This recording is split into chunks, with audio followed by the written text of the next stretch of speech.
Today's reading is called Jesus' Great Commission, about go therefore and make disciples of all nations. In the past, people interpreted this as going to other parts of the world to introduce people to Christianity. We have a different view today. We partner with others and mutually learn from each other. Thus, our partnership with Iringa, Tanzania and the St. Paul Area Synod is called Bega Kwa Bega, meaning shoulder to shoulder. I am here today via Zoom technology, shoulder to shoulder with April Trout, who is in Tanzania. Good morning, April. Yeah, good afternoon. Oh, it isn't morning where you are. It's 9 o'clock here. What time is it where you are? It's 5 o'clock in the afternoon. April, can you tell us what your role is with the St. Paul Synod and Iringa? I am the program coordinator of Bega Kwa Bega, which means that I am the full-time boots on the ground for the Synod here in Iringa. We appreciated all that you did for us when you met with us when we were in Tanzania last summer.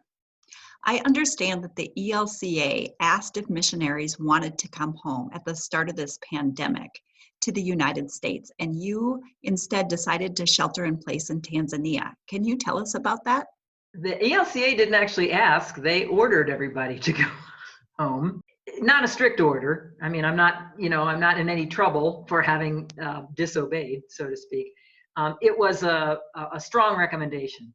I just felt very strongly I should stay here. I just had a good sense that, it would be several months until I could return to Tanzania. That has, turned out to be true. There are no flights coming in at the moment, so you couldn't get here if you wanted to. And it just would have left so much undone.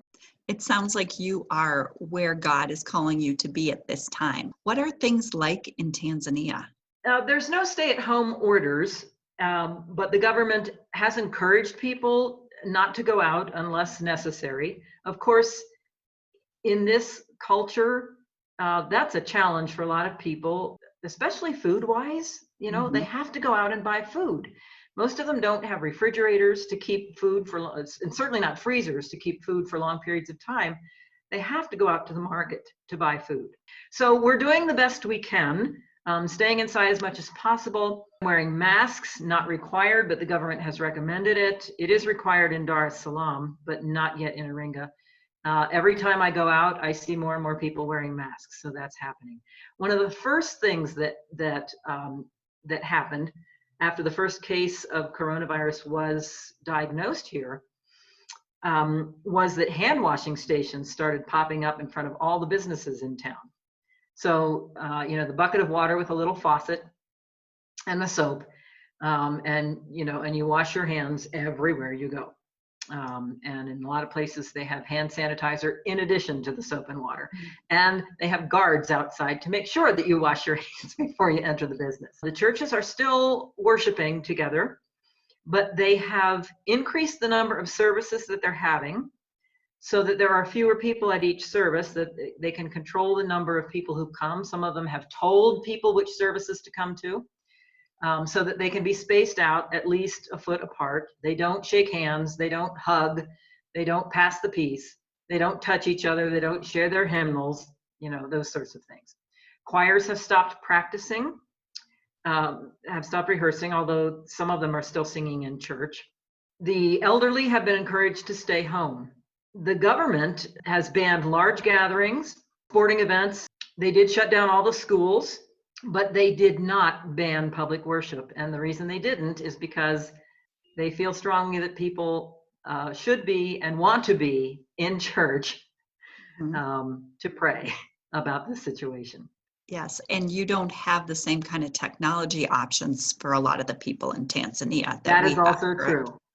Right, there's not much of an alternative for worship, right? We've been thinking and praying about the people in the villages and especially our partners in Bomalong Gombe. Have you been in touch with them? I have not specifically. I actually did get a visit today from Pastor and Dr. Barnabas Kawage, who is the head of the dispensary in Tungamalenga, which is partnered with Shepherd of the Valley. Mm-hmm. He came in to order medicines at a pharmacy in town. And I asked him if he has seen any coronavirus in the dispensary in Tungamalenga. He said no, he doesn't think that it's reached the villages yet. In worship today, we are reading the Great Commission from Matthew 28. Can you tell us what that passage means to you?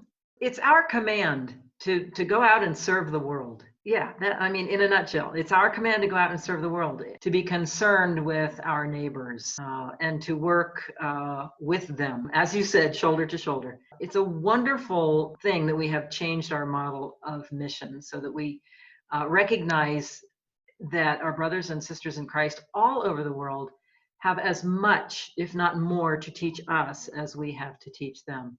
Thank you so much. We appreciate all the work that you do.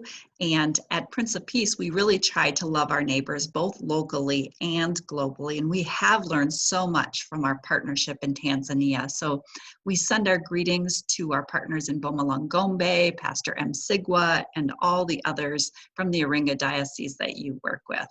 Asante sana. Karibu.